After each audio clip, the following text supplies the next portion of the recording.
Minecraft has had some crazy glitches in its history. Some of these were so broken that they broke Minecraft. From duplicating millions of items for completely free to ways to get below the void in survival Minecraft. We'll be showcasing some of Minecraft's craziest glitches, starting with the best way to transport your villagers. Being able to get a proper villager setup can be essential to playing on SMPs or even your own world, but it can be a pain to get all of the villagers where you need them. The easiest solution is to transport 2 villagers by boat and breed them in your hole, or just base up at a village. But now you don't have to. You can make a rail system with this 1.19 duplication system. Normally, you would have to collect numerous resources to craft rails. Now, all you need are 2 rails, which you can craft very cheaply. You do also need a few other items, like these. You'll just need to find a proper place to put it, and once you do, you can build this machine. You just need to set up this simple observer piston system and place down your slime blocks. You want to also have a lever so you can stop the machine when you need to. And once you're done, it should look something like this. Then, you can duplicate the rails and make traveling with villagers way easy. Or if your focus is to set up farms, you can use this bone meal glitch to get nearly infinite bone meal. On Minecraft Bedrock Edition, bone meal has a unique function. If you try to bone meal grass with the bone meal, sometimes Minecraft won't consume one of them. If you do it slowly, you can get multiple uses off of the same bone meal. This lets you harvest various plants and things you can grow with the bone meal to compost. Basically, this means you'll end up with the same amount of bone meal or close to it every time. Another great way to get a lot of bone meal, or really any item including diamonds, is to head to the nether and find a baby piglin. Because of how Minecraft treats the interactions with piglins on earlier versions like 1.16.2,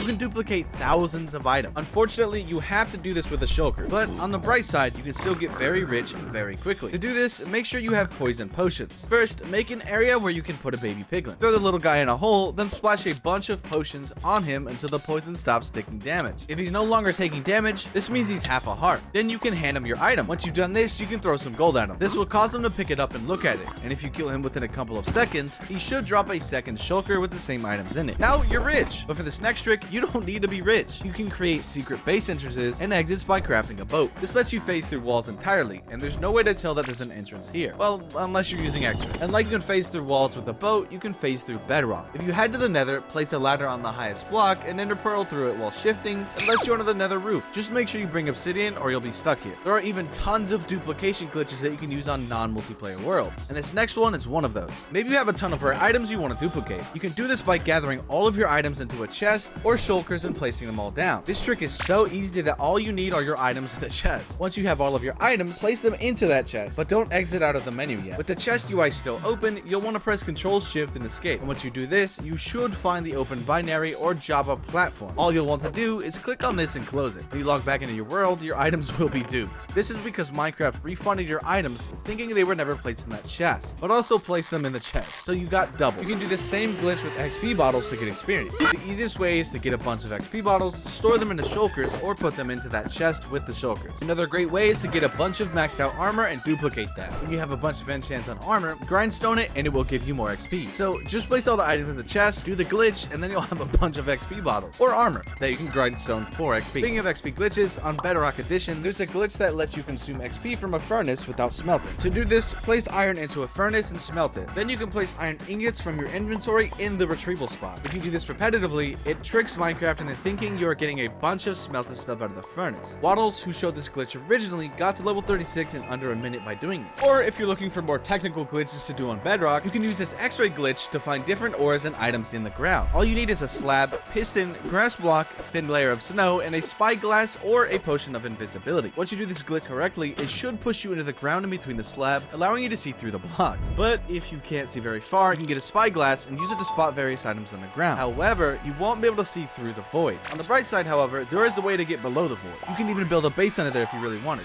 Kind of. By breaking the bedrock at the bottom of the world, you can get under the void. You can even create temporary islands to live on. But to do this, you're gonna need TNT, pistons, obsidian, and a lever. You just want to find wherever you want to do this and place a piston down, facing up. To the right of this, you want to place an obsidian block and place a TNT on top of the piston, and a lever on the right side of the block. Then, you want to place a TNT below the lever and a trapdoor on the obsidian. In order to pull this off, you need to place a piston facing upwards. As the explosion goes off, in order to remove the bedrock below. To do this, you need to be one block tall using the trapdoor, and then you're gonna flick the lever to activate the TNT. Then you're gonna spam click in the top right corner of the obsidian to place the piston facing upward. It's way easier with an auto clicker, so I recommend using one. When you do this, you should be able to remove the obsidian almost 100% of the time. But if you can't use an auto clicker, you have to hope you place the piston on time. If your ping is bad, you're gonna have a hard time doing this. But a different machine that's much easier to make is the carpet duper. It can be used used in different ways. It can be used as a lag machine because it can spawn millions of carpet, or it can be used to get carpet. The amount it produces is based on how large you make it, but make sure you turn it off because it can break chunks in your world due to lag and item drops. And we also have this repeating mineshaft seed. This type of world seed is called a repeating seed, and it's so rare that it's one of roughly a dozen Minecraft seeds that actually repeat all the way to the border. In this seed, there are various different mineshafts that are all connected. If you follow them all the way to the border, you'd probably land around 30 million blocks from spawn. Some of this world is so broken that hundreds of shafts are the exact same, with the exact same loot. If you loaded up a world like this and you walk through the mineshaft, do you think you'd even notice it at first? I sure as heck wouldn't. And because this world is on 1.17, the Y levels weren't expanded until 1.18, meaning if you go down to bedrock and spectator mode, you'll be able to see all of it, and this seed isn't even the start of it all. There's a glitch that lets you fly with a boat, kind of. If you place down a boat on top of a slime and jump a bunch on the boat, getting in the boat will fling you to the air. This is extremely funny because you can literally fly really high using this glitch. You just need to be careful because it will be extremely hard to get down. But unlike the slime glitch, there was a glitch on Bedrock edition of Minecraft that would turn everything in your world to stone. Villages could still spawn, but the majority of the places that you could go before were turned into stone. The possibility of you beating the seed were now very close to zero. If you traveled far enough, you could probably find everything you need. The issue is that some of the stronghold pieces were replaced with stone. But don't worry, some of the tricks I'm about to mention can be really useful. Like the Trident. If you put loyalty on a Trident, you can trigger redstone through walls. Like the button, which activates if you throw a Trident at it normally. The best part about this is that it can also activate various other redstone triggers. So you can use this to mess with your friends in the right circumstances. You could use this for massive redstone traps, or even use it for pranks on your friends. But hear me out. If you want to prank your friends even better, there's a way to do that with fences and TNT. If you want to activate TNT, it would be kind of hard to hide it. If you were to hide in the ceiling and activate TNT that rained down on your friends, you'd be able to give them a good scare. Or you could even make a TNT cannon and shoot TNT up and through the fence. There would be almost no way to stop it, making for a really funny prank. Speaking of really funny tricks and pranks, there's a way to get thick mobs. By using a command block and typing out the gas animation command, you can force any mob around you to get larger because of how the gas animation works. This makes the mobs a lot thicker, and it can make for some really funny looking mobs. The only issue is that you need to have a command block. However, you could also just find texture packs that do this. Just make sure you get the right one. However, of the funniest glitches in Minecraft, the funniest one definitely has to be the TNT Minecart. If you spam place a bunch of TNT Minecarts onto the same rail, you create a chunk of explosions that can literally send you to space. By turning the game mode to peaceful, you can take very minimal damage. If you pair this with levitation and slow falling, you can literally hit hundreds of thousands of blocks in height. You can even take this to the next level and build a TNT water cannon that breaks the game. Or, if you're not great at redstone, another cool glitch you could do is to use the Ender Dragon to break the game. The Ender Dragon is one of the most powerful mobs and the last thing to conquer when playing the game. When you're fighting the Ender Dragon, you have to build up and break all the crystals one by one while trying to survive. Of course, it's not too difficult, and a lot of speedrunners have managed to kill this dragon in 10 seconds or less thanks to the use of beds. But you don't have to do any of that. By building up to Y144 directly above the center and placing an obsidian block directly above the middle, you can place water on top of it and break the game. The Ender Dragon will get stuck in the water and will try to swim up, but it is literally impossible. This is because the Ender Dragon tries to swim up, but the obsidian block is blocking her, making her sentenced to forever swim. And another glitch that literally broke the game through enchants, however, was in Minecraft 1.14. Normally, when you put a type of protection on an armor piece, Minecraft prevents you from layering an enchant of the same type onto it. So if you were to add projectile protection onto a diamond chestplate, grind for protection and try to put that onto the armor, you would not be able to. However, because of this bug, you can place multiple enchants of the same subtype onto every piece of armor you own, making you completely invincible to projectiles, kind of. It also reduces the amount of damage you take from fire and prevents complete obliteration of your health through explosions. This also stacked with the normal protection, amplifying all of these stats. Basically, this means that you were completely invincible to most things. The best part about this bug is that you are able to do more than just armor, and honestly, it's pretty easy to get protection for Minecraft. The easiest way to get it is by re-rolling librarian villagers until you get it. But there is a way to get protection 6 in Minecraft. This enchant is so rare, however, that it is literally impossible to get unless you're on 1.16. Because of this, the only way to get protection 6 is by using a skeleton horseman on that version. They can spawn with armor and often have enchants on them, and in this version, some of these mobs would spawn with glitched armor. Because of this, you can get random enchants if they drop something. However, just like it's pretty rare for a drown to drop a trident, it's also pretty rare for these mobs to drop gear. To make matters even worse, the chances of the armor being enchanted were low. So you'd have to get lucky enough for one to spawn in with enchanted armor, then also get lucky enough for it to drop it. The glitched armor piece that would spawn would have 2 protection 3 enchantment. It was confirmed to stack, making the armor piece have the same protection as protection 6. However, the only way to get an armor piece like this is to cheat it using a command block otherwise. And if any of these facts were interesting, make sure you subscribe. We make a lot of different videos on this channel, and I promise we won't disappoint. While you're at it, you might as well click the video on screen now.